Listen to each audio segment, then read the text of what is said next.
Good afternoon. Welcome to the City of Glendale's Arts and Culture Commission meeting for August 15th, 2019. Roll call, please. Commissioners Oshigan? Yes. Vice Chair Zadorian? Here. Chairperson Vidor? Here. For the record, Commissioner Tufenkian is not present. The agenda for the August 15 meeting was posted on bulletin board outside City Hall on August 12th, 2019.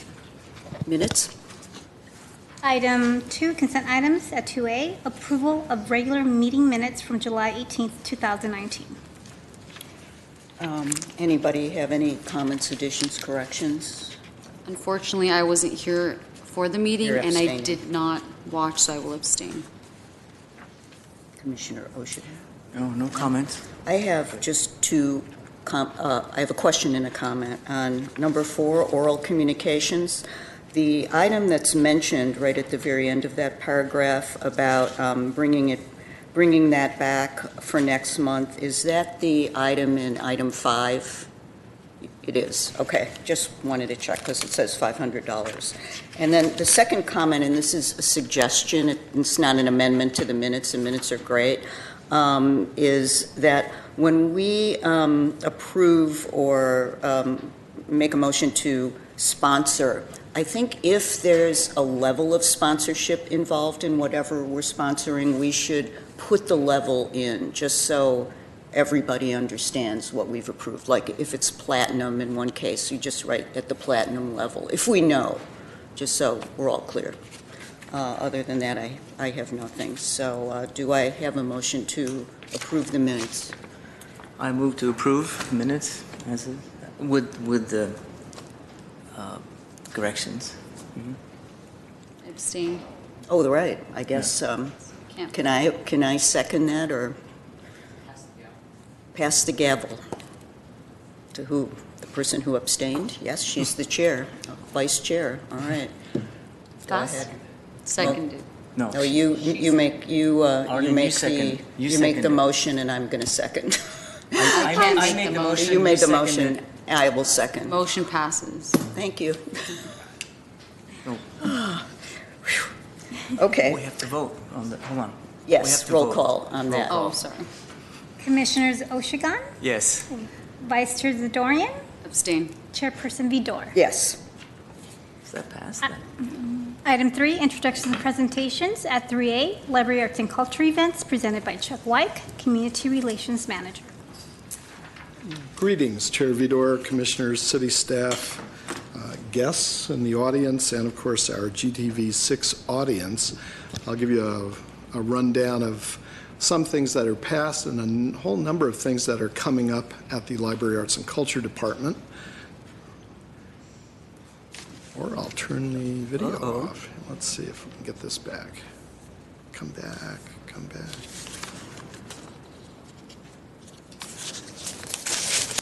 Is there, what do you think, Yvonne? There you go. There we go. All right, let's see. Yay. Blind Courier is the current art exhibition at the Brand Library. It runs through August 23 as an adjunct event. The home site recipe exchange took place. This was an event at Brand Park. It was outside. They included a number of things like food trucks and so forth, kids' crafts, and even outdoor painting. So participants were encouraged to bring their favorite dish or recipes. They were collected. There were some videos taken. People talked about their dishes. It was quite an interesting event for a Brand Library art gallery exhibition. There was also a tour inside of the exhibition led by a well-known Los Angeles art critic, Shana Dambrat. Coming up tomorrow night, that'll be August 16th, we will continue with the Plaza series at Brand Library. This is funded by the Brand Associates and the Glendale Arts and Culture Commission. August 16th, we have Anadis Music performing classical and folkloric music of India and Asia. On August 23rd, we have Izella performing a mix of folk, contemporary jazz, and experimental rock music. And on August 30th, we have Bridge to Everywhere. That will be the final program in the series this year. They're going to explore connections found across diverse musical traditions, including Hindustani and Carnatic, classical music, traditional West African music, Mexican folk music, Arabic music, Western classical music, and jazz. It's been a very successful program. The average audience is 200 plus every week, and they come out even in the heat, so it's been a good program for everybody. Again, coming up at Brand Library, actually this weekend, they'll be hosting a knitting group. Now they actually, it's called In the Bag, so they have a knitting kit that people can borrow. And so they host kind of a free-form knitting group. It's a drop-in activity twice a month on Tuesdays, where visitors simply drop by to work on their knitting and fiber arts projects. It's not an instructor-led class. And they do this outside often if the weather is good. Also, they're finishing up their Make It program. That's really for all ages, but they got a lot of children. Participants have an opportunity to express themselves through art. So that's August 17th. At Brand Library, you may know that is the historic former home of Leslie Brand, and the Brand Associates give, once a month, they give tours, docent tours of the facility, so you get to hear a little bit about the nooks and crannies up there in the old mansion built in 1904. And the next ones are coming up August 17th and then again September 21. Works on Paper is the next exhibition coming up at Brand Library. The reception is Saturday, September 7th at 7 o'clock. This program will run from September 7th through October 25th. It's the Brand Associates annual juried exhibition of works on paper featuring artists from across the United States. This year's juror is Alma Ruiz, an independent curator, senior fellow at Sotheby's Institute of Art and Claremont Graduate University, and a member of the advisory committee for the Cisneros Fontanals Art Foundation in Miami. Again, that starts September 7th with a reception on that Saturday night. A program that, again, is sponsored by the Arts and Culture Commission, 222 East. The next program will take place Saturday, September 14th, 11 o'clock at the Central Park Paseo. That's the little kind of outdoor alley near the Central Library and directly adjacent to the Museum of Neon Art. The picture here is of a group called Gamelan Merdu Kumala. This is a 15-member community gamelan ensemble. Members range from college students and community members to musicians playing instruments made in Bali. Really, really fun. We've had them at Brand Library, actually, in the past. They were very popular. At the Central Library, we have our Reflect Space Gallery. Right now, we're featuring 1 in 3 Sexual Violence Pandemic, and that continues through the end of August. And the next show will have something to do with these little pictures. This is an aerial view, a bird's eye view of the Central Library. At the bottom of the screen, that would be Harvard and parking, and then the steps on the far right. And this is gonna, whoops, this is gonna look like, let's seem to have another picture there. It's, we're actually asking people to come in today, Thursday the 15th, tomorrow, Friday the 16th. Come and get your picture taken. If you look very closely, those are little pictures, certainly, but you know, this is a bird's eye view. Those things are what, 5 feet tall, approximately? They're large. So we're going to have 5 by those. 4 feet, yeah. They're going to have those all over the Central Library and on the windows. Commissioner Oshagan, could you tell us a little bit more about it and its French inspiration? Yes, so it's actually part of an exhibition called Tell Me that's going to happen at Reflect Space, and Tell Me is done through a grant with California Humanities that the library was able to win last year. and it's about storytelling in Glendale, specifically stories of migration into Glendale, and we've done a number of interviews with different Glendalians telling their stories of migration, and not only migration like from last week, but from generations ago. So we have a whole spectrum of Glendale stories. And sort of the image part of it is to do portraits of Glendalians who come to the library, who spend time in Glendale, and the idea has come from a very famous French artist named J.R., and his project called the Inside Out Project, where they go into communities, they work with communities, and people take pictures of themselves and they paste them on the walls. To make his approach was to make invisible communities visible. Here we're using it in a little bit different concept in terms of making ourselves, our community, connect through these images. And so people who come to the library, we're going to have their portraits taken, and the portraits are going to be plastered all over the library. We don't have the other picture apparently, but this is on the floor as you walk into the library. All the library windows on all three sides are going to be plastered with these huge portraits of people who come to the library. And so we're very excited, looking forward to that. And correct me if I'm wrong, but we're an official participant in this national JR. Global, right. So it's a Global. global project, and they've done many, many different projects in all kinds of places across the globe. And so we're also going to be part of their officially part of their process. And Glendale will be on their map of places where this has happened. So we're very excited about that too. Can I ask a question Of about course. it? I'm curious how long you've been soliciting people to come in and about how many people you've had. And the reason I ask this is I wonder if we're getting the word out enough, because, you know, there's like this strange kind of cloud over the whole concept of immigration right now. It's not my cloud, but it is a cloud, and I wondered if people are reticent to, you know, if they're immigrants, especially from certain countries, if they're reticent or concerned about putting themselves out there. Would you like to take it? No, just because we're in discussion, we can't, I mean, we're just doing announcements right now, so maybe just a quick answer to that, and we'll move on. My I believe, apologies. As of today, we had 75 people photographed, as well as a lot of the library staff. People are in general reticent to be photographed, actually. You know, Yes, that's true. that's my experience as a photographer. You have to really talk to them, convince them. But I think the response has been good, and the emphasis on these portraits isn't so much immigration as it's being Stories. Glendalian, right? Being in Glendale, being part of the library process in the streets of Glendale. And so it's a little bit wider, while Okay. the exhibit in Reflect Space is much more about immigration. Got it. Thank you.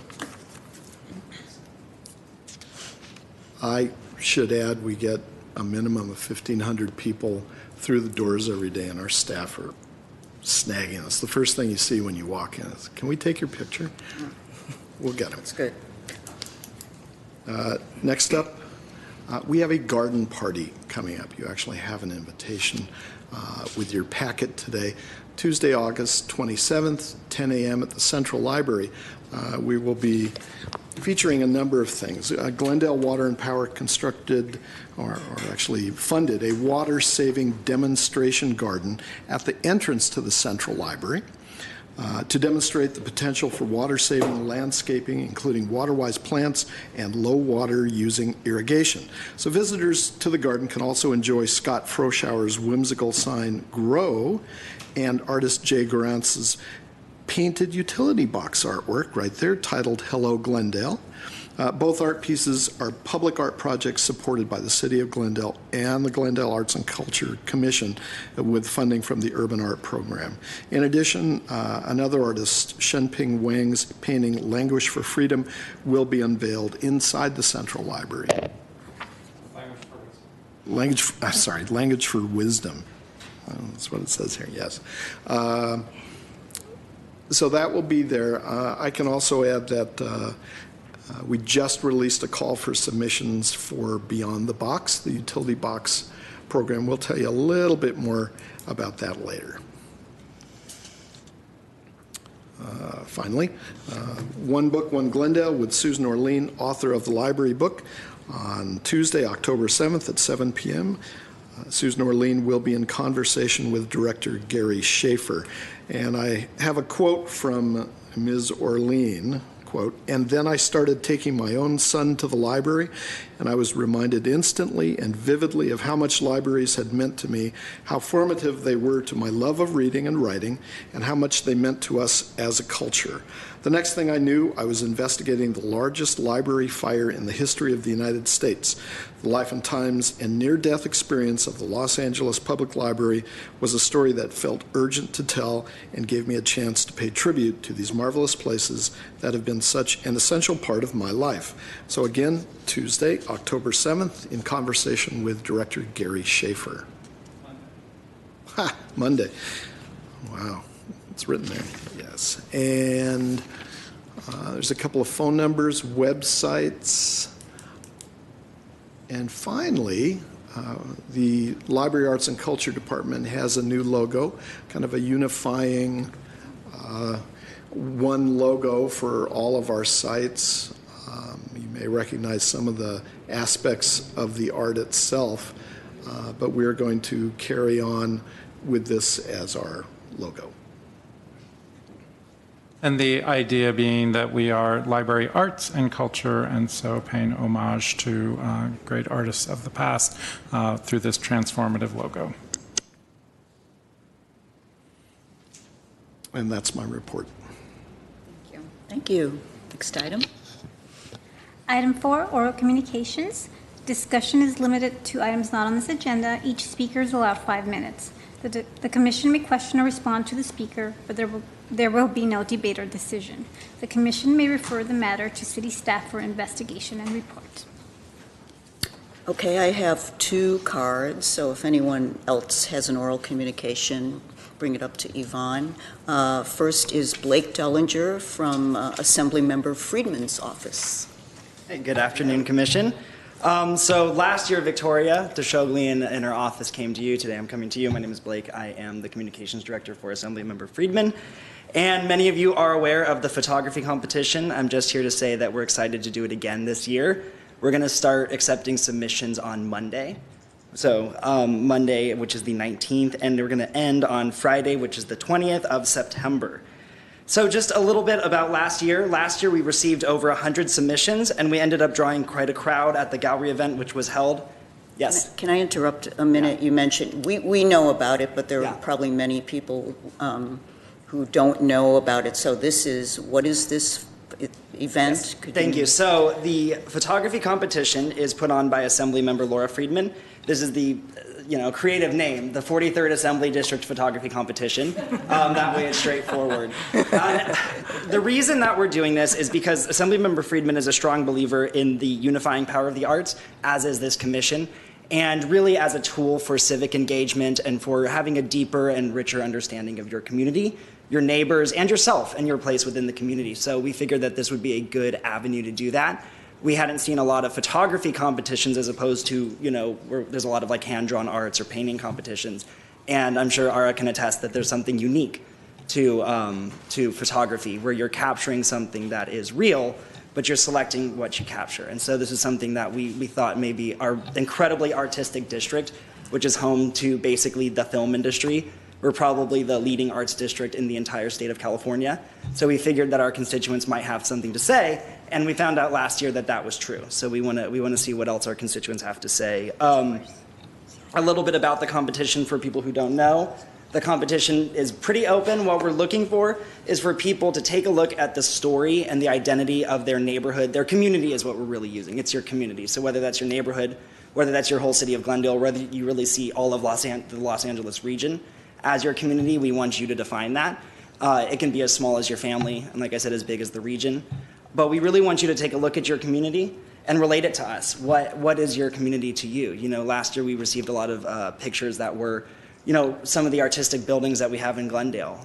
Some of the pictures were, one was of a homeless man, which is a serious problem and has only gotten worse since we came to last year. So it's a really open call for everyone to personally define what their community is to them, or to tell a story in their community in a single picture, or 2 pictures. This year, with the help of Commissioner Vidor, we were able to kind of tighten the rules a little bit.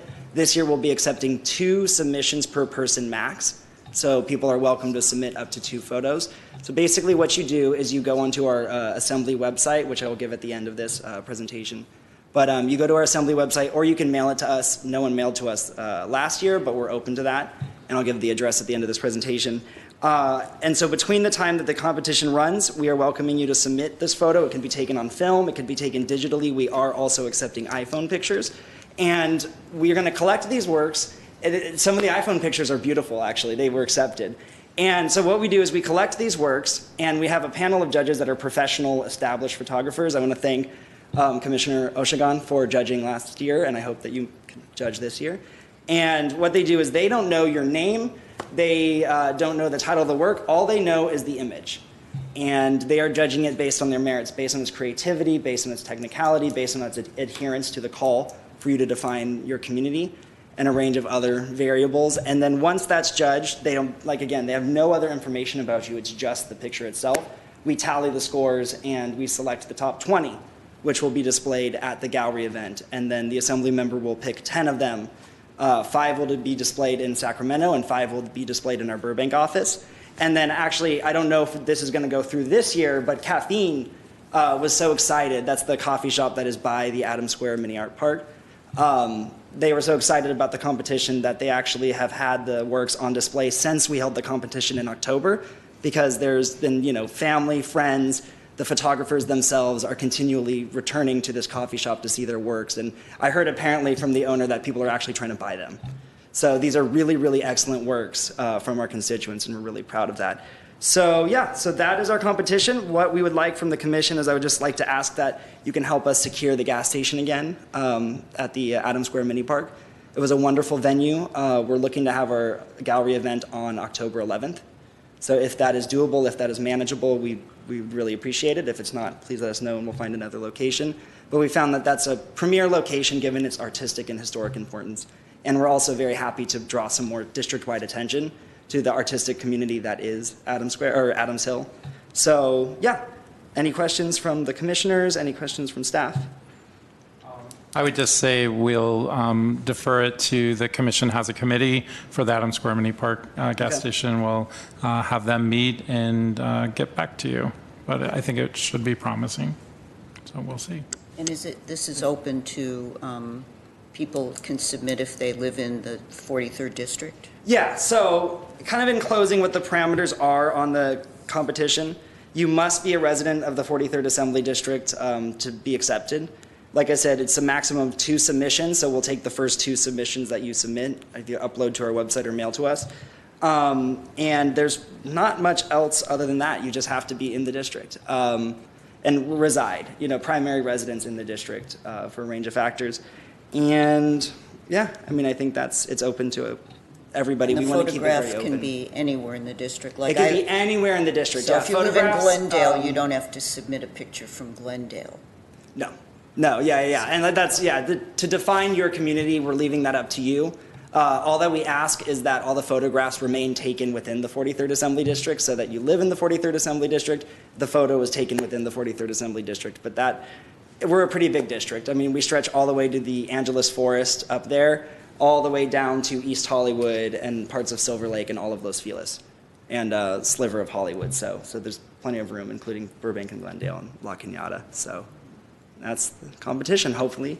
Also, I'd like to invite you. I'll send a formal letter, but we'd love for all the commissioners to attend as well on October 11th, if you're available. Thank you. Thank you. Thank you.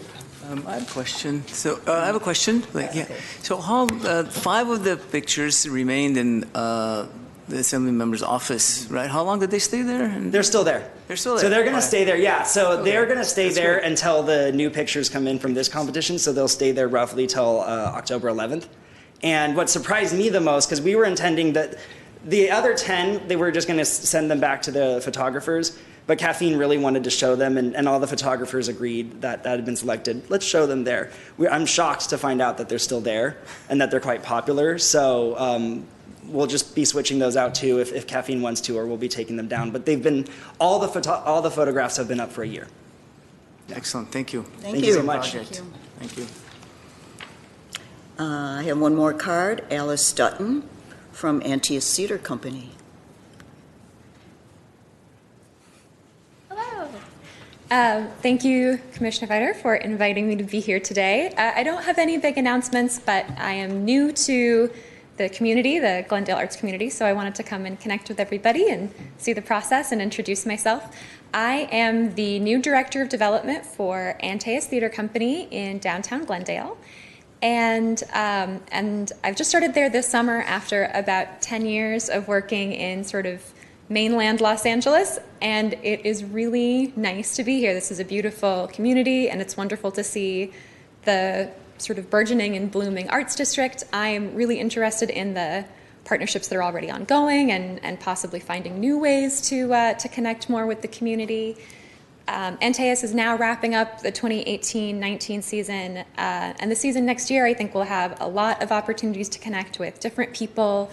There's going to be a play that features themes from the Holocaust, something about people who were disappeared in Argentina in the 70s and 80s. And then we're also featuring, we'll end next season with a play by the great Armenian-American writer William Saroyan. So we're hoping for a lot of opportunities to connect with all of the different populations that our area serves. And I hope that I get a chance to work with all of you in the coming year. Thank you. Thank you. Thank you. Excellent. Okay, next item. Item 5, business agenda. At 5A, action item. At A1, report on 2019 Glendale Tech Week co-sponsoring and arts programming opportunity. At 1, motion approving co-sponsorship of 2019 Glendale Tech Week and funding of arts programming at Glendale Tech Week in the amount of $5,170 from the 2019-2020 work plan. Chair Vidor, we would like to invite up Jennifer Fukutomo-Jones to address this topic. Thank you. Chairperson Vidor, Vice Chair Zadorian, Commissioner Shagan, thank you so much for the opportunity to speak in front of you today. My name is Jennifer Fukutomi-Jones, and I'm the Arts Administrator with the Glendale Library Arts and Culture Department. And I'll be reporting on Agenda Item 5AA, Report on 2019 Glendale Tech Week Co-Sponsorship and Arts Programming Opportunity. Let's see. So the City of Glendale's Economic Development Division is organizing the 4th Annual Glendale Tech Week, which will take place September 14th through the 21st, 2019. The Economic Development Division received a proposal from 2 local artists, Laura Darlington and Selwa Swaden, which would incorporate arts programming into the 2019 Glendale Tech Week. Right now, I'd like to draw your attention to the Exhibit A, which you're seeing now, Arts and Tech Programming Proposal, Glendale Tech Week 2019, which was prepared by the artists. Unfortunately, the artists weren't able to be here today due to scheduling conflicts, but I'm going to do my best to represent the proposal for you today. So the goal of the proposal is to highlight pioneering female artists and creative technologists in the heart of the Silicon Mountains. This dynamic curatorial programming features pioneering female artists and creative technologists as part of Glendale Tech Week. The programming overview would include 2 exhibitions, 1 pop-up art exhibition incorporating new technologies accompanied by performances and video art screenings, and another exhibition focused on augmented reality exhibition at the Museum of Neon Art. Programming would also include a panel discussion featuring women discussing the state of creative and technological innovation and share their pathways with emerging technologies, in addition to 2 workshops, 1 focusing on hands-on creative approaches to engaging the artificial intelligence, and the second workshop focusing on augmented reality. The curators are Laura Darlington, Interim Director at the Museum of Neon Art, and Selwa Swaden, Assistant Professor of Multimedia Arts at Loyola Marymount University. The programming has been proposed as part of Glendale Tech Week and has evolved out of a curatorial call released at the Brand Library Arts Center. In 2017, Laura and Selwa responded to the call released by the Glendale Library. Shannon Curie Holmes, exhibition supervisor at the Brand Library, selected their proposal, which included virtual reality, augmented reality, and artificial intelligence artworks and experiences. Curie Holmes felt that the curatorial programming at the intersection of art and emerging technologies would be of interest to the Glendale Economic Development Team and Glendale Tech Week. The Glendale Economic Development Division is interested in the programming because it is a wonderful opportunity to showcase the inherent partnership between the arts and technology, and is also an opportunity to provide arts access and an impactful community engagement to the constituents of Glendale. The Dynamic Arts and Technology programming features 2 exhibitions of pioneering female artists and creative technologists. The first exhibition would feature female artists including technologies such as artificial intelligence, AI, augmented reality, AR, virtual reality, VR, and other digital media, and would be located at 127 ArtSoc, which is a storefront/gallery space provided by the Glendale Economic Development Division. And these are some examples of artwork that would be displayed. So this is an image of an interactive desktop game called Game Design by Christina Fazero Curley. And this is an image from an installation called Online Cross-Platform Ecological Chain 2.0 by Xiaohao Zhang. Both of these images are examples of what would be displayed as part of the exhibition. The second exhibition would feature augmented reality artworks at the Museum of Neon Art and would feature approximately 2 to 4 artists. So this is where the exhibition would take place. And these are also examples. So this is an image of an augmented reality piece called Title by Jennifer Steinkamp, and is an example of artwork that would be showcased as part of the exhibition. So in addition to the 2 exhibitions, the artists are proposing a panel discussion featuring 4 to 5 women from local institutions and labs to speak about what it means to be a woman in the cutting edge of creative technology. Panelists who are in consideration for this discussion are Stephanie Datu, Technical Project Manager from Beyond Limits, Dr. Mashinka Fruins Hakopian, faculty member at UCLA, Kate Parsons, co-founder of Float, FemBit, and faculty member at Arts Center, and Sarah Schnott, Senior Lead User Experience at JPL. Lastly, the artists are proposing 2 community building workshops led by Women Bridging Arts and Technology audiences. The first workshop is titled Intro to Artificial Intelligence for Creatives and serves as a hands-on introduction to working with neutral nets for artists and designers. The second workshop is titled Intro to Augmented Reality and teaches participants how to make augmented reality poster and experiment with augmented reality camera filters. This programming highlights Glendale as an arts and cultural hub, as well as with tech. Furthermore, this programming showcases women in innovation, creates a forum for local creatives and technologists, and offers hands-on community learning at cutting-edge technologies.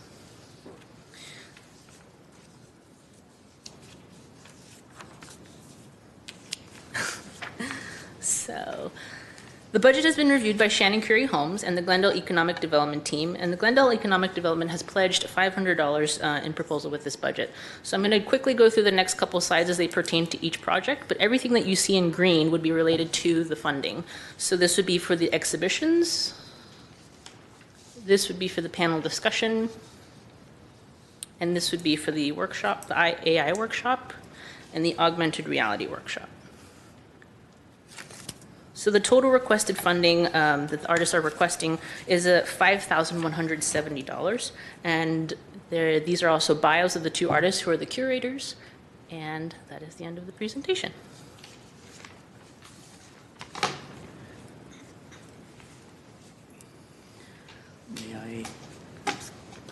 May I ask questions? Yeah? Yes, let's have Q&A for a minute, so stay where you are. Okay.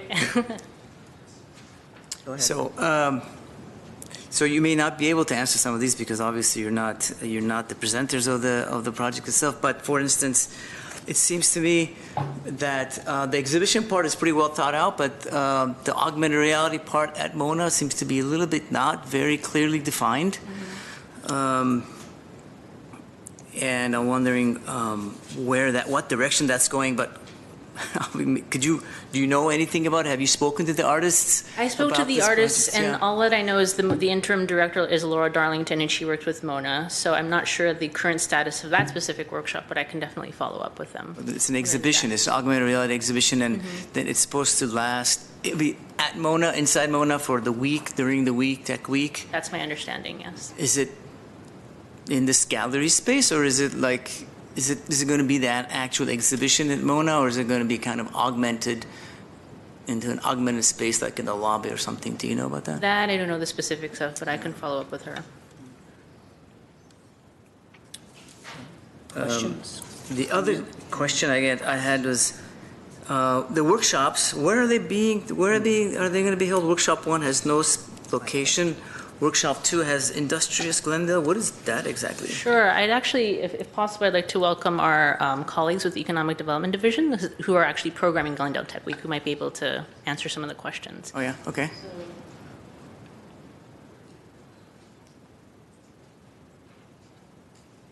Good afternoon. I'm Juan Gonzalez from the Economic Development Division, and I'm working on coordinating all the different pop-up events that will be taking place. Industrious is a co-working space, brand new, which just recently opened up. It's a beautiful space if you haven't Where is that? been there. It's on brand. I'm not sure the exact address. Wasn't there like a 101 office or something like that there? Is that the same place? No? No, this is, I think it's further up Okay. north. Is this a permanent space for this particular general purpose, or is it a temporary tech week space? Good afternoon, Chairwoman, Commissioners. Industrious is it's a high-end co-work space, so it's 25,000 square feet at 500 North Brand. This is a permanent location. The intent here is similar to like a WeWork. They're competitors actually, so they are just they're small, flexible spaces where companies of all shapes and sizes can go in, and they can almost like a fitness membership. You can go in, you can pay to have a certain office space, and there's also areas where you can have conferences and such. So the actual space within Industrious that they're going to host this is within kind of like their lobby area. But because this is a new addition to our downtown, Industrious just opened up in March, this also further fuels our directive within economic development, which is to support local businesses. So to be able to host this in Industrious it's another benefit to our programming efforts. So that is where they'll be hosting that at Industrious, and I believe that some of the other workshops, it will be a combination of hosting within that 127 ArtSoc unit, and you've seen that before. This is a really great space where we can at least start activating the street on a pop-up type basis, and it's a vacant storefront right now, so we believe that this is a perfect fit until the City Council decides what to do on a more permanent basis with that.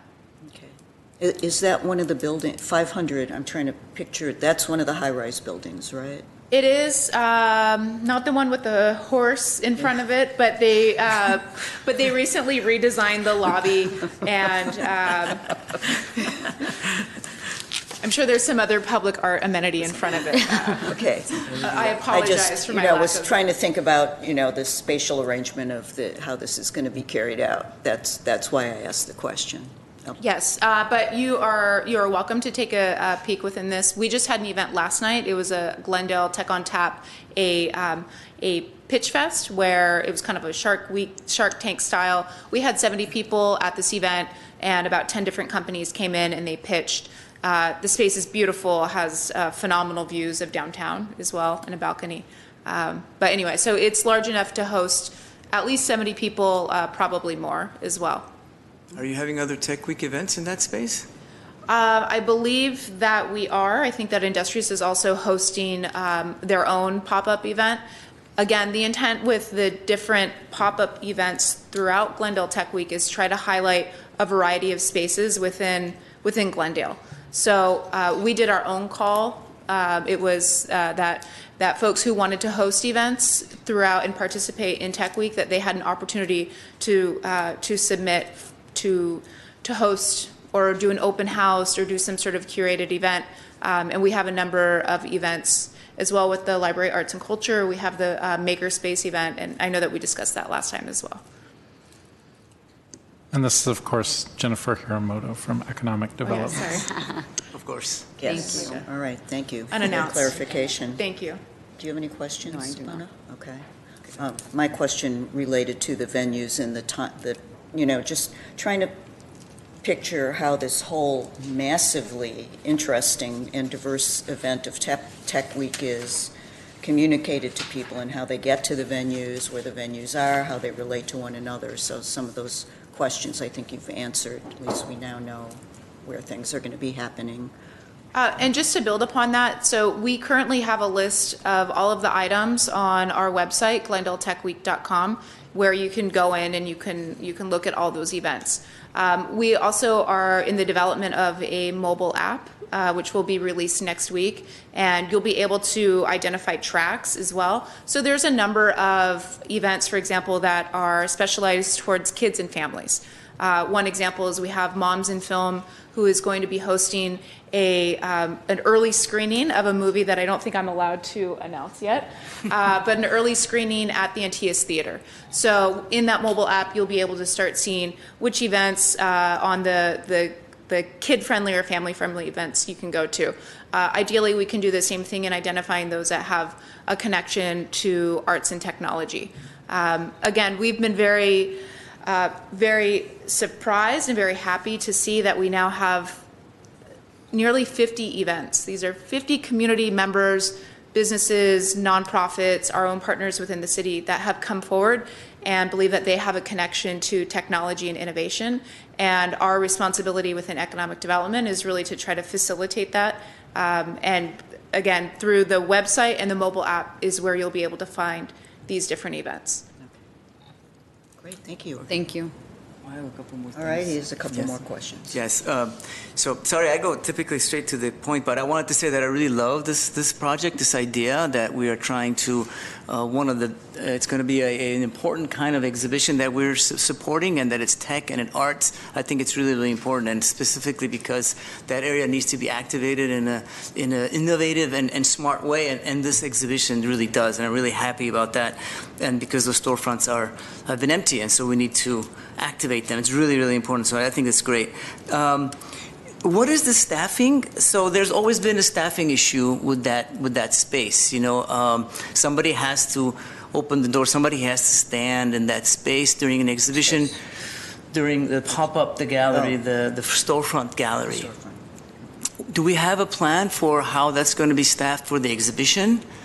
Are the artists that are going to do that? Is that part of the in-kind that they're writing about in the budget?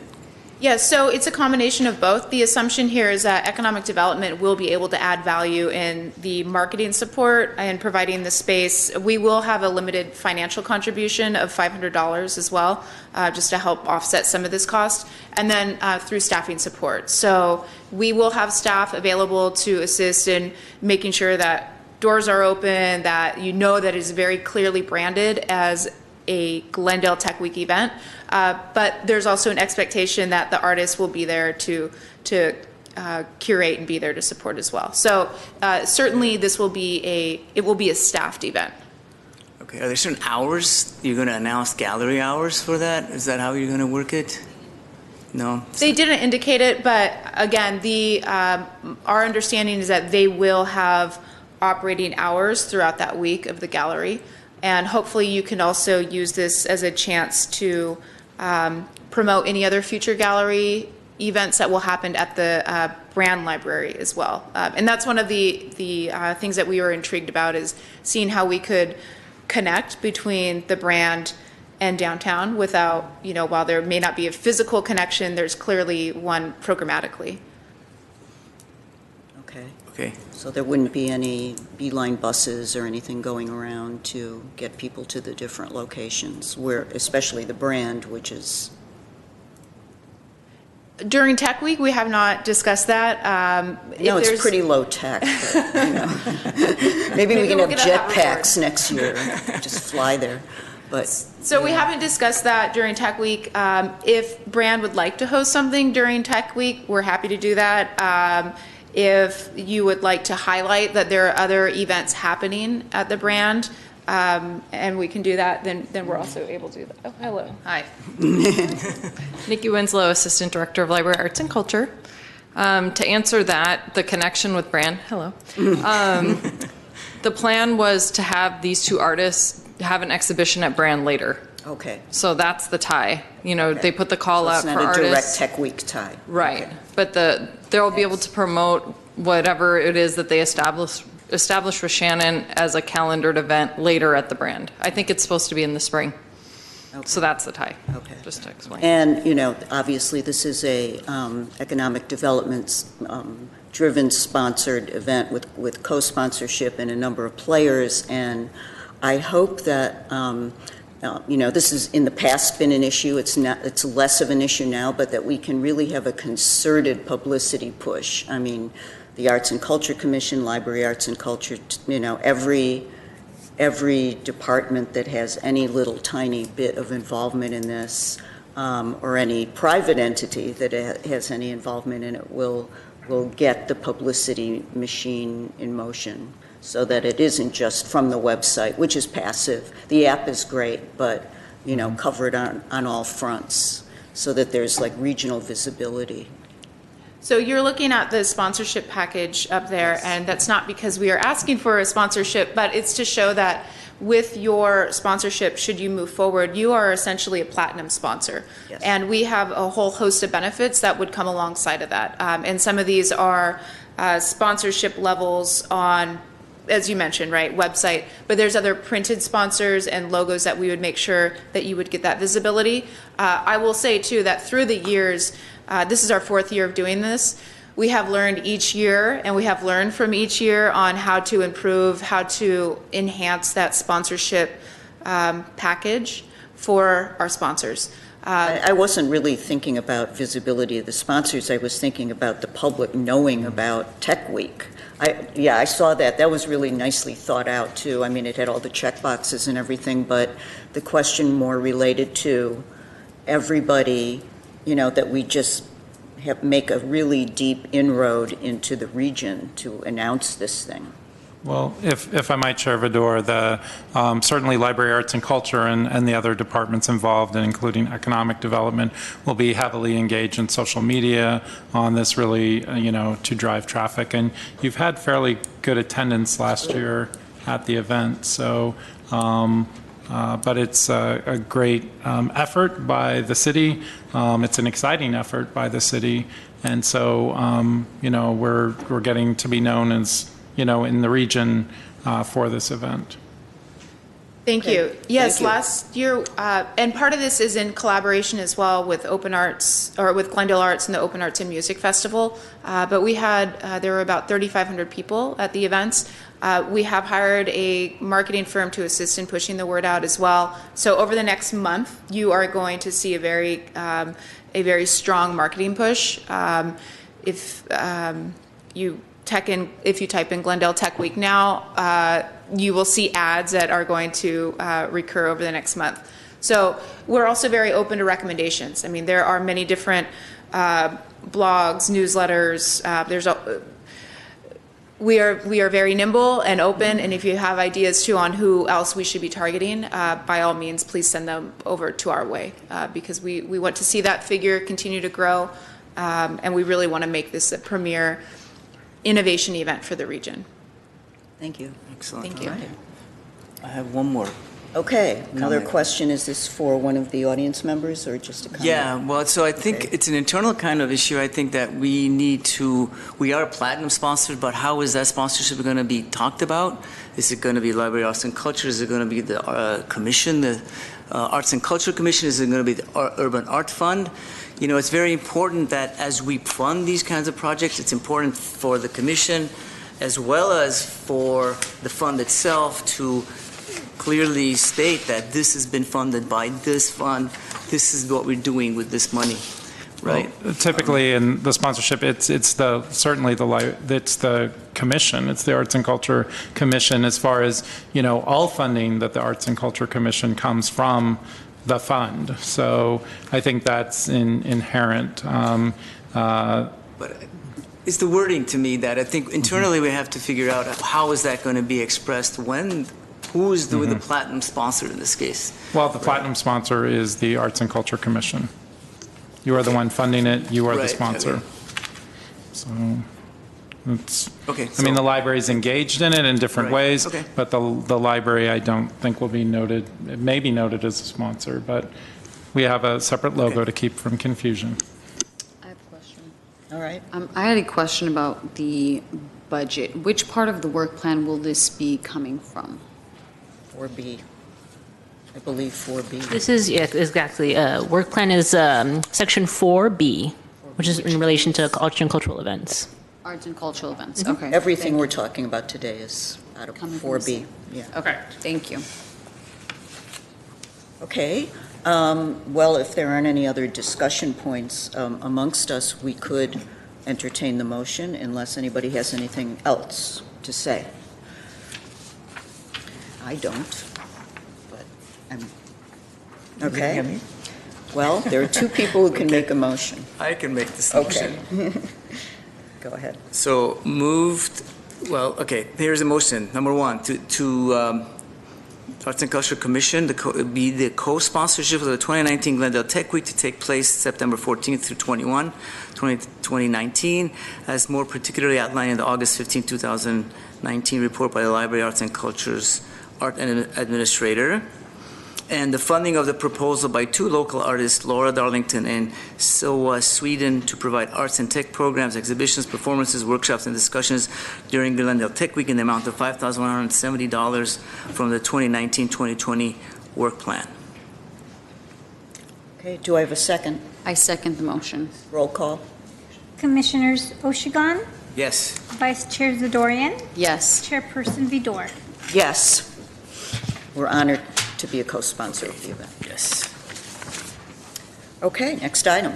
Item 5B, report on Open Arts and Music Festival, temporary art piece to be moved to an alternate location. At 1, motion approving the funding of costs related to the relocation of the temporary art piece during September 15th through the 21st, 2019, in conjunction with 2019 Glendale Tech Week, in an amount not to exceed $5,000 from the 2019-2020 work plan, directing staff to confirm a specific location and work with the artist to relocate the temporary art piece, and noting and filing the update regarding the Open Arts and Music Festival.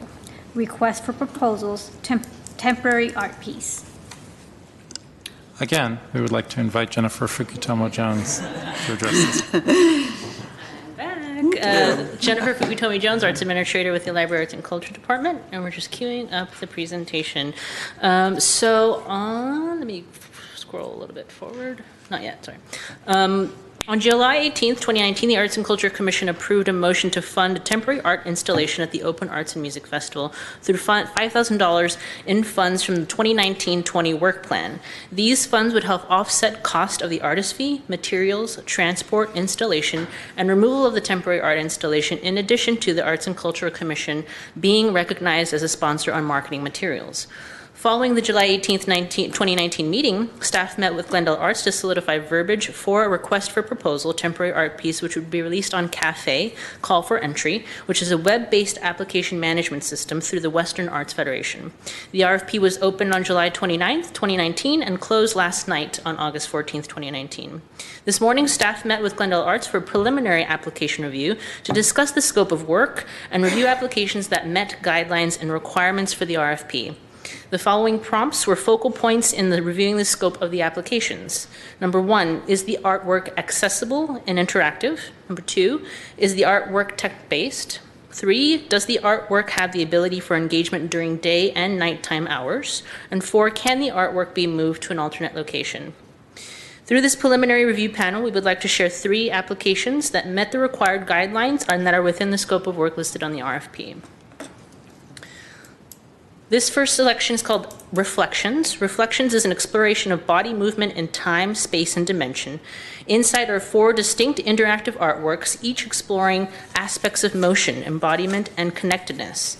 The space is divided into thermal gestures on one tactile wall, with a second interactive area that cycles between 3 body-based interactive exhibits: time dilation, fluid connectedness, and unraveled. Reflections is a highly tactile, interactive experience where touch and breath become visible. The work creates a sense of awe and wonder in the public. As the visitor touches the stretchy wall, their hands, arms, and legs become visible. As they move across the surface, the fabric retains their body heat and displays the residue of their movement, which slowly dissipates over time. Even the heat of the breath is captured and becomes visible and almost tangible. So the second one we would like to show is the portal, a video installation. This installation invites the community to experience themselves and one another, but underneath it poses resonant technological and personal questions. Going into a portal symbolizes abrupt transition into a new world and a complete shift in perspective. Television and screens have the power to transport us. This is reflected in the sculpture itself as the medium. The installation will provide people with the ability to be transported through a portal in order to stroke their curiosity and even maybe their perspective. They may even use a device such as a cell phone or a different portal to engage the piece by taking a video or a photo. And the final application is Talking Trash. Several artworks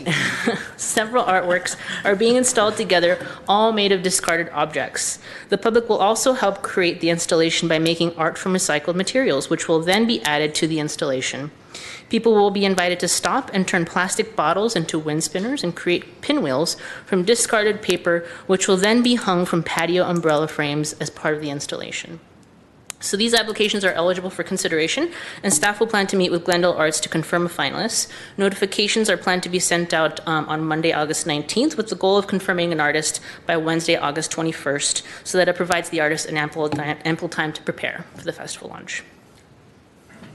Questions? So Chair Vidor, this is a discussion item, so just to get, is the committee moving in the right direction? So it's not choosing a piece or anything like that, but it's just, and they were presented kind of in the order that the committee looked at them, not just looked at them, but how the committee felt about them, 1, 2, and 3. Okay. How many total pieces were submitted? Or applications? How many applications? We received 59. 59. Mm-hmm. So these 3 came to us after what process? After the cafe application. Through the cafe application. So Glendale Arts and Glendale Arts and staff met and went through those questions she proposed at the beginning, to selected these 3. Surfaced. All applications were reviewed. Okay, so of the 59, these are the 3 top. Okay. So, questions? So the original. So I think I like what we got here. The original call didn't really include much emphasis on the tech part of it. And that was one of the discussions that we had last meeting, that this artwork should be tech related at least, which was one of the things I wanted to talk about today. But I'm very happy that actually it looks like we got at least 2 tech related submissions, which I think that's really great that happened. So the other thing I wanted to say, so do we comment on the works, I guess? Do you want to hear questions about the works or it's more about is this direction, kind I see. of. Well, so definitely, well, that I already gave away my direction. It's been that direction. That the tech direction definitely, I think, is the way we want to go, specifically because we want that direction as well as because it's part of Tech Week.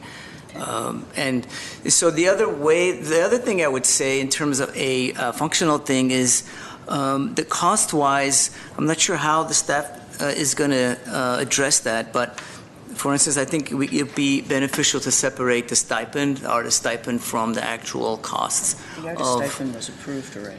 Yeah, so the amount was approved. What was not approved was the cost of moving, and artists were asked to submit a budget for that. So the plan would be for you to approve an amount not to exceed the highest artist submission. Right, so this is not what I should be talking about this, so we'll come back to this. Okay, I'm good then. I think what's on the table now is just this $5,000 to whatever art piece is picked, the $5,000 to relocate it, and I have some questions about relocation. So, do you have anything else? Not right now.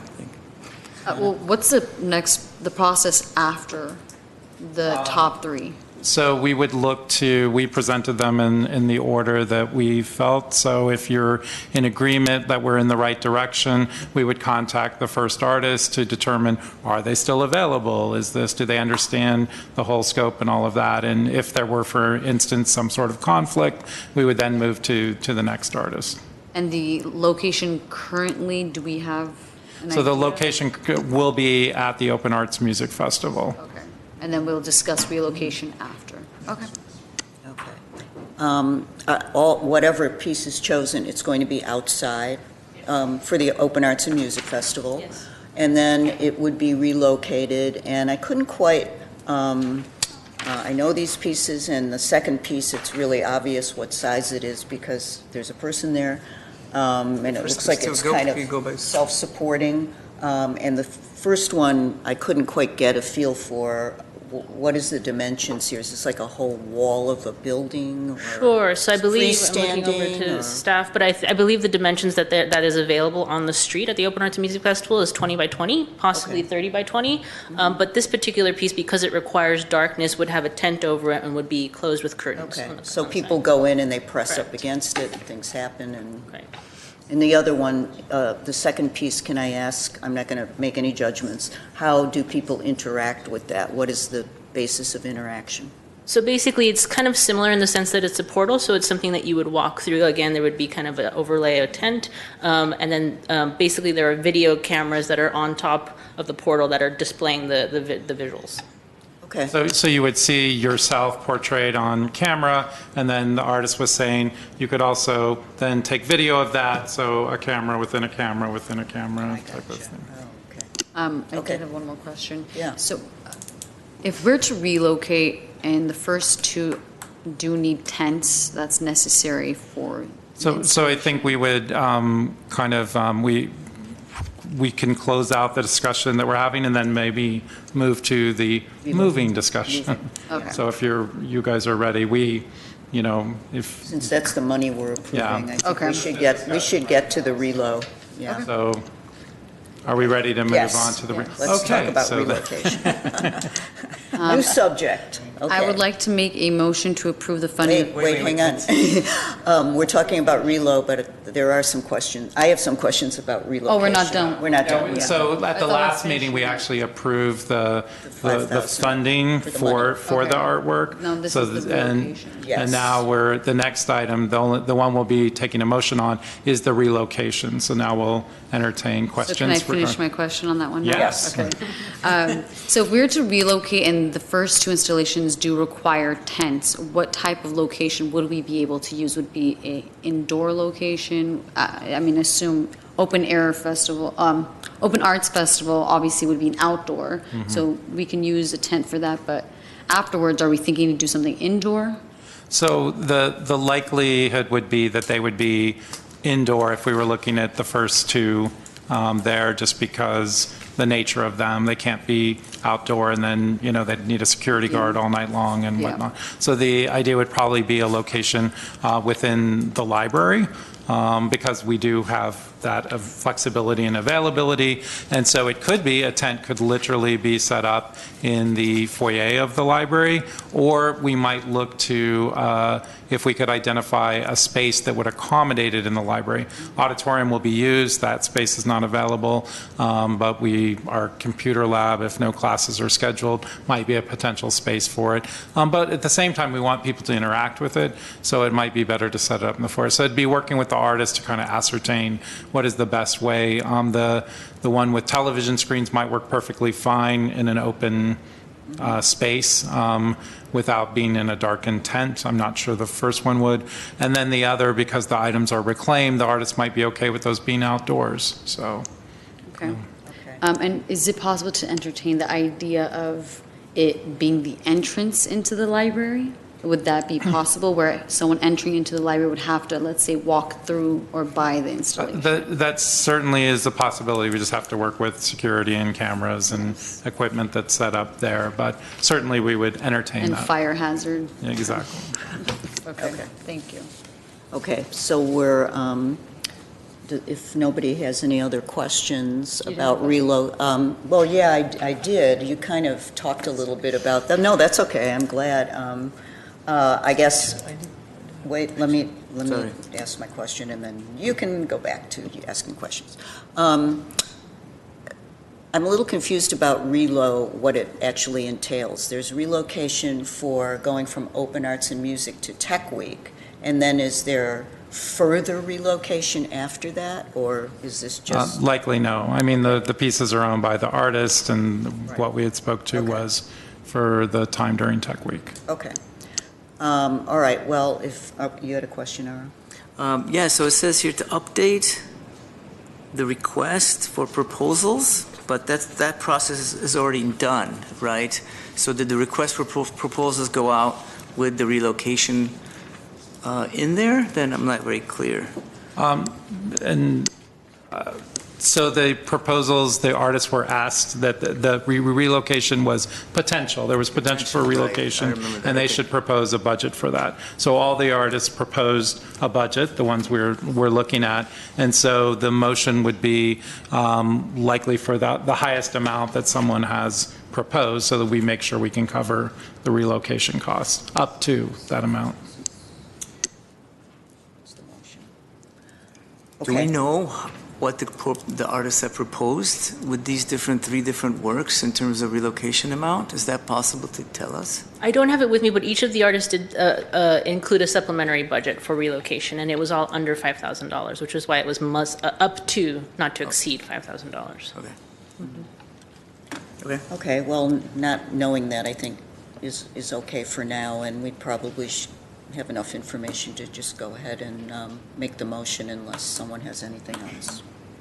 So I'm just a little confused which part the motion is now. the motion is... So it's not one. It's not item one. No, we're on the relocation of the work for Tech Week, yes. Do you want me to read it? Can this you one. read it? 'Cause So- it's okay. confusing. Yeah, go ahead, you can second. Yeah. The Commission moves to approve the funding of costs related to the relocation of a temporary art piece during September 15 to 21, 2019, in conjunction with the 2019 Glendale Tech Week in an amount not to exceed $5,000 from the 2019-20 work plan, as more particularly outlined in the August 15, 2019 report by the Library Arts and Culture Administrator. Number 2, direct staff to confirm a specific location and work with the artist to relocate the temporary art piece. And number 3, receives, notes, and files the update regarding the Open Arts Music Festival request for proposals temporary art piece. And I second the motion. Roll call. Commissioners Oshagan, Yes. Vice Chair Zadorian, Yes. Chairperson Vidor. Yes. Thank you very much, Jennifer. Next item. Thank you. Item 5C, report on 2019 Dia de los Muertos sponsorship and temporary art piece opportunity. At 1, motion approving co-sponsorship of the 2019 Dia de los Muertos Festival and funding of a temporary public art installation in an amount not to exceed $10,000 from the 2019-2020 work plan. Okay. Do you have a report on this, or should I just anything? address? Commissioner Vidor and fellow commissioner, Chairperson Vidor and fellow commissioners, earlier this year, you actually, or probably late last year, had expressed interest in the Dia de los Muertos festival. It was well attended last year, and you had expressed an interest in this. So staff broached the organization, which is the Glendale Latino Business Association, about the potential of placing temporary artwork at the festival.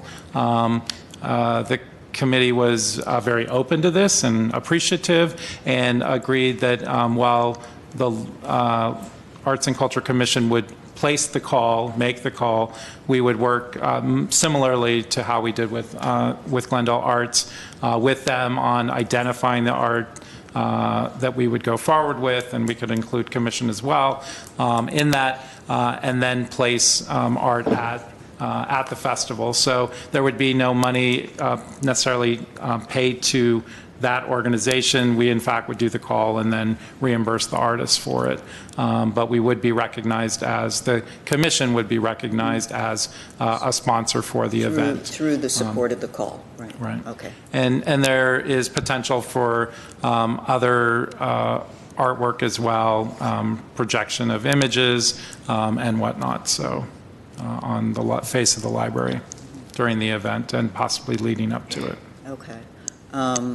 I think we all probably have some questions about this, so if anyone wants to start. And no one's here from the association, but they're excited about it. But at the same time, this isn't actually Glendale, like as Glendale Arts made the request to us. This is actually us Solicited kind them. of unsolicited, us going to them and saying we would like to do this, and they being accepting of it. Well, I think it's great that, I'll just make a comment and then we can do questions, that I think we need to reach out into the community and establish more partnerships. And thank you for doing that. I think that's great. I think we should all be doing that type of thing even in our daily lives, just reaching out to those potential partners we all know and seeing if we can, collaborate them and share in the expense and the joy of making art public in Glendale. So I think that's great, and I hope we can do more of that in the future. So anybody have any questions about this? So, if I may, yeah? Yeah. So the process is going to be similar to what we did in terms of there's going to be a call written and sent out for specific one piece to happen in this during one day, right? Is that the idea? So we would, yes and no. What we would do is similar to how we did a post display for Tech Week and asked the artists for a cost and budget for that. We would do a pre-week because it doesn't make sense to keep this artwork up after the official Day of the Dead. It's now November and past. So we would ask the artists to give us a proposal for a one-night display. It might be multiple pieces, but it would be one artist. And we would ask for a proposal on what the cost would be if we were to display it for the week prior. So it would remain up for the whole week leading up to the festival. And that's, again, it depends, much like this call, does it make sense? Does it work? Maybe the piece is made of paper mache, and we can't assure that there won't be rain, but we think it's the perfect piece, so we may forego having it on display longer than the actual festival. It kind of just depends on the piece and what we get, if that makes sense. Yes. But I think the budget is a little bit vague. It is. There's nothing there. It's $10,000. What is that number based on in terms of what kind of art we're looking for? I'm just a little bit, 10,000 is just a number out there for this one-day installation. Our experience was that seems like we have some really interesting art proposals for 5,000. So we're expecting something different and larger for 10, or so as we wrote the call, we haven't written the call yet, but as we put the proposal together, we needed it together for the packet, and we also went and conferred with the Glendale Latino Association. They actually felt that 10,000 was high. As well, they would concur with you, but we are looking at potential other costs of other temporary artwork, which is projecting images that would not be their doing. It would be library would likely be the ones coordinating that. So there's going to be a cost involved with that. So the 10,000 would be an up to ceiling figure, and look to fund not only the call of the art, but other temporary art that we may be working on. So it's 10,000 towards the festival, but all monies stay with us. We're not, until we hire someone to do something, then we would pay them and keep you apprised. It's vague in the sense that because they didn't come to us, we don't have a formalized proposal. right. So questions? the process. Sorry. So the process will be next meeting, which will be in September. We'll get a very specific proposal, or the it would be similar to this. We would issue the call now, the call. And then come back to you similarly with top contenders. And So the artist wouldn't be getting the 10. It wouldn't be the same call as this one just went out. It says up to 10,000 for an art piece, but Right. it'd be It would- something less because there's plans to do some More- other things exactly. with, right? So then it makes sense. the call would likely be For for 5,000. 5,000. Okay, that makes more sense. I think that was written here. That would have been a little bit Okay. clearer. So can we consider, I mean, I think it's a good idea to be involved and do a call. One thing about the collaboration on calls, I think it is important for us to clarify that in all cases, whether we're collaborating with a partner or doing something on our own, that we, the commission, own the call. We can seek input from our partner, but collaboration to me kind of implies a little bit that there's kind of an equal partnership, and I think that we, as the funder of the call and for being responsible for the call, we own it, and we will, I would say, seek input from our partner on a call, because I want to make sure that it's understood that this is the commission's call, and anytime public money is being used, it is our call to make and to own, and that's not like a territorial grab. It's just, for the purpose and intent of controlling the calls. They reside here, and we will seek input from our partners. So I'd rather put it that way than say collaborate, because that seems like an equal partnership, and it isn't. I completely understand the sentiment. In a sense, it's part in trying to be polite. In this case, this is their festival. We would hate to foist something on them that they don't feel is within the spirit of what they're trying to do. So, for instance, they would very much like a Latino group, a collective of artists, or an artist to be doing it. They don't want it to look like Halloween, because that's not necessarily in keeping with, there's a certain intimacy they feel they have with this festival. And that's great input. And so I think those are the things that we would like to involve them. So maybe we use the word involve rather than input. collaborate. Yes, Yeah. right. And those are all, what you mentioned, those are all great suggestions, and we'd certainly take them. I would like to, before we go any further with the discussion, consider rewording the motion so that perhaps, I don't know how we would divide up the money, but we say that there's a certain amount being earmarked for the call for an artist to produce a work, and then the rest of the money is earmarked for other ancillary artworks that might be. So if we can do that, maybe split it in half. I don't know if that's appropriate. We have one call that we've just executed for $5,000. So if you want to do that and put the other $5,000 for something else, can we change it that way? That would be acceptable. Okay. Thank you. So let's just have a brief discussion about how we do that, and then we'll, I think just as you said would be the way to do Split it? that. And, Okay. So the motion becomes sponsorship of a temporary call in the amount not to exceed $5,000, and then the other one is co-sponsorship. Well, that would be on top, and then there'd be, that would be number one, and then number two would be the call for temporary public art on cafe not to exceed $5,000, and then three would be additional augmented art pieces and exhibitions of various types. Public Just arts public and projections. Public art and projections. And ancillary. Ancillary, items. public art and projections. Okay, for $5,000. Not to exceed 5,000. Not to right. exceed 5,000. Right. Okay. So I think that's great. I'm glad that we have them as a partner. And if anybody's ready to make the revised motion. I have a question, actually. Okay, so go ahead. I know that we had several requirements, as Jennifer stated, for points that we were looking for when it came to the Tech Week installation. So I wanted to know what kinds of requirements we had for this piece. Obviously, it's not going to be very tech-based, but what are we looking for when it comes to a temporary piece for the Dia de los Muertos? What requirements are we looking for itemized, as we had stated for the... I would say something that's culturally appropriate, and we'll come up with the verbiage, for that specifically. That it be, in keeping with the spirit of the holiday and of appropriate Mexican culture. Mexican culture, okay.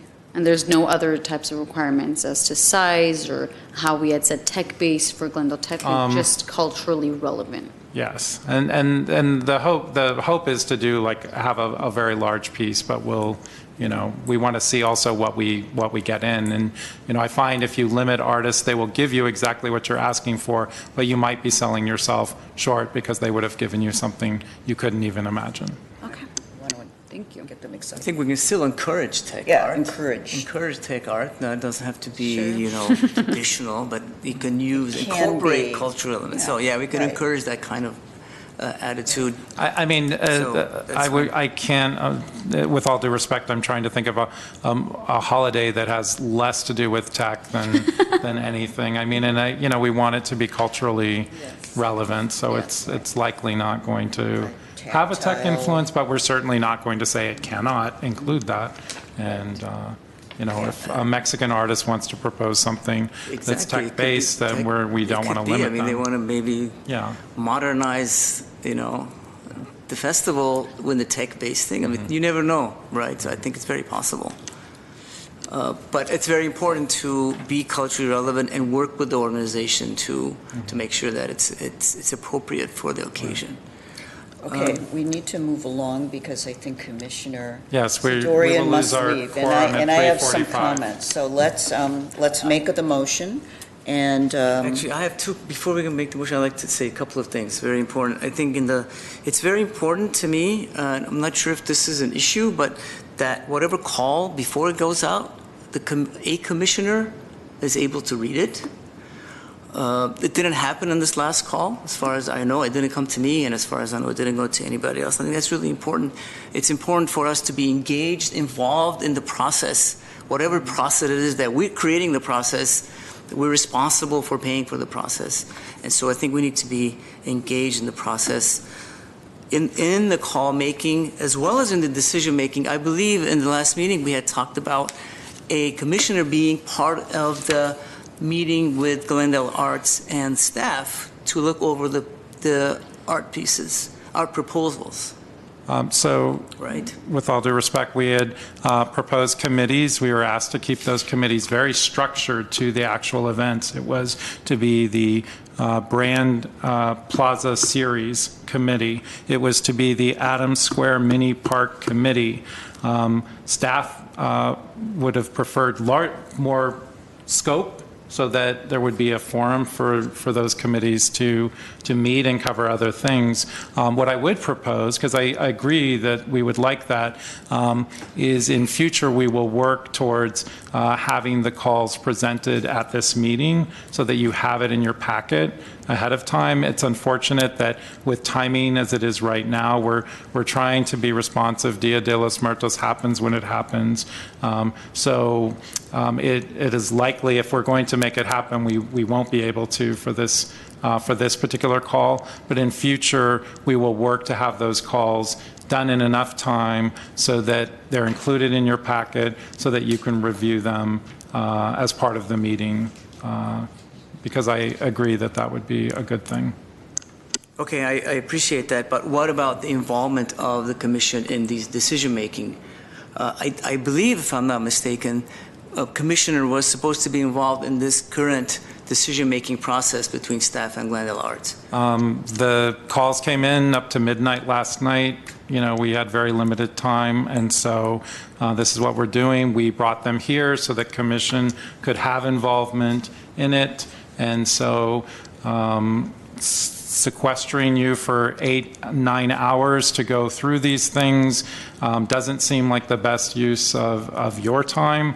It seems more appropriate to have staff go through. This is what staff's job is, to go through them, narrow them down so that you can, use your time more appropriately. You're all very busy individuals. can we agendize the topics, given the limited amount of time we have to finish the meeting? Can we agendize this for a future meeting to, have a more broad discussion on it? I mean, it's worth discussing. This was the Tech Week Open Arts was very exceptional because of the fast turnaround that was needed, but it still needs to be discussed. So I'd like to defer it. Okay. I also do think that we should have submissions a few days before our meetings at the least, instead of the day before, giving you more time and giving us more time to review with you. Again, because of the June meeting cancellation, this thing went super fast. Okay, we have a But motion on the we table. would like that as well. Thank you. Can we have the motion as revised?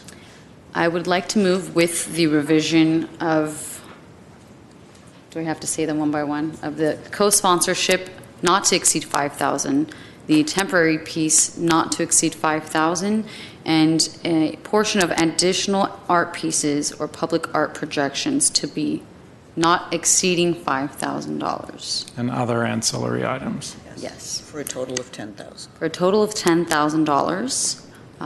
So I move with those exceptions to approve the co-sponsorship of the 2019 Dia de los Muertos Festival to be held at the Arzach Avenue Paseo on November 2nd, 2019, as more particularly outlined in the August 15, 2019 report by the Library Arts and Culture Art Administrator, and the funding of a temporary public art installation in the amounts that I stated. I second. Roll call. Commissioners Oshigan, Yes. Vice Chair Zadorian, Yes. Chairperson Vidor. Yes. Okay, next item. Item 5B, discussion item. At 5BA, 2019-2020 work plan progress. And Chuck will have to move I will very quickly. move very quickly. Chair, Vidor, Commissioners, City staff, the City Council approved the 2019-20 work plan of the Arts and Culture Commission back in December of 2018 and appropriated funds to accomplish activities detailed in the work plan. Activities related to this plan will continue through the end of 2020. The following updates are programs from the work plan that have had recent activity. I'll start with Citywide Arts, Beyond the Box, the Utility Box program. Staff are planning a new phase of utility box murals to be painted on the weekend of October 18 through 20, 2019. We have, let me see, and I showed you that one box earlier. The closing date is September 24th. So that has been released, and we're starting to publicize that call for artists. So that'll happen in October. If it rains, we'll reschedule. Next is Neighborhood Arts. Staff received over 20 applications to exhibit art in the Adams Square Mini Park gas station. Staff will continue to review the proposals. We'll schedule a meeting with the Commission Selection Committee before the end of this month. I should let you know that the artists have been informed that they can expect notification in early September about who's going to go into the... And when do we plan our first exhibit? We said September was going to be the first time. So we're simply waiting for the committee to all be in the United States so that they can meet and discuss that. Can I make a couple comments on the call? Is this the appropriate time to do that, or should I wait for comments? Comments? Okay, go ahead. So, next item. Item 6, Commission staff comments. Okay. Here we go. Yeah, who has comments? I would like to make a comment. I wasn't here at the last meeting, so I just want to welcome Jennifer. We're so happy to have you after about a year of wanting to bring you on. So thank you for everything that you've already done so far. I look forward to everything you're going to do with us. Thank you. Yes, comments. All right. You can go ahead, because All I right. can't find my... I will go ahead. My first comment is about the call.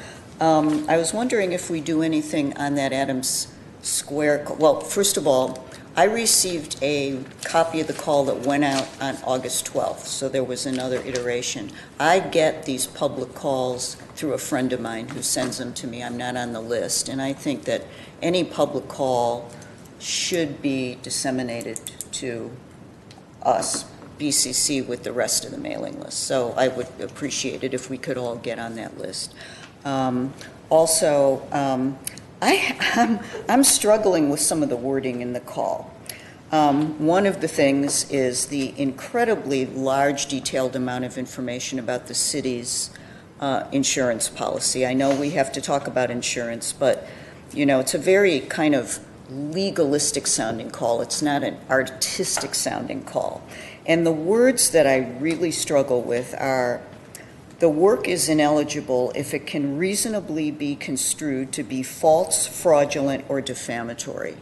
I think we have a lot about, you know, obscenity and pornography and certain things that should be avoided. You don't want to incite crime. That's in there too. There's a lot of ineligibility criteria in there, but a lot of art is false. It's in some way embracing fraud, and it may be defamatory. And I think we really kill the spirit of what art is all about with wording like that in an artist's call. And there's so much else in that call that really warns people about what they can and cannot do. There's a separate entry and criminal code citation for obscenity. There's a separate line item for child pornography. It's really scary. And when I look at other municipal calls, I don't see that kind of language. Yes, it's there in some respects in a perfunctory way, but it's like almost the whole call seems to be these types of things. So I'd really like to understand that. So if council wants to maybe comment on it, that would really be helpful. Since we have such a short time, Chair Vidor, but I will say that all those are outside First Amendment protection, and that's why they're listed. In other words, they're not protected by the First Amendment. So if it's defamatory and so forth. But we can discuss this at another time, all right? Yeah, okay. I think we should agendize this and maybe talk about how a call is worded. It would be. We can't have a discussion on this, but you know, we will certainly can take it up at another time. Okay. Thank you. I have a couple more things. So one is I'd love to agendize the status and location of the mysterious chess pieces that have disappeared, because those are historically significant, beautiful pieces of art, and I was hoping they could be recycled somehow. So still checking on that. Actually, I'd hoped to have our last meeting at the Chess Park Tavern, but I was ill, so we held off on that. Again, this is not in the purview of Library Arts and Culture. It is was owned by Parks. They've been turned over. My understanding is the Chess Park looks better than it ever has before. Quote. Yeah, that's not my issue. So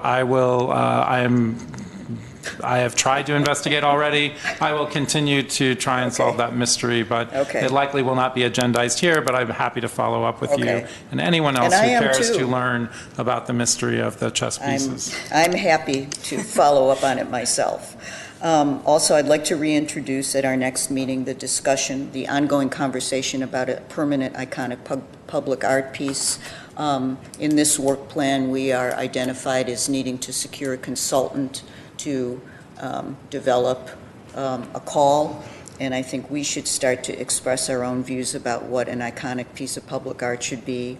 The portal thing that you presented actually looked very much like an idea that I had about creating portals at our three main entranceways to the city, not boring, you know, what are those things called, those gateway arches? Yeah, but something that's totally out of the box in terms of having people walk through the portal into the planet Glendale or whatever we want to call ourselves, because there are very unique ways that you could bring people through into Glendale that don't involve an archway, and that we should be looking at that as one of the things we do in the city, whether it's floating or light or whatever. So I just bring that up because I would like to hear from the other commissioners, and I think we should have this on the discussion again under work plan progress. What does iconic public art look like? Okay. You're up in the last few minutes here. I've spoken enough today, I think. You don't want to do any more? Okay. No, I think I'm good. Then we can go on to written communications. None? Then we can adjourn the meeting. Thank you. Thank you all very much. Thank you. Thank you, Jennifer.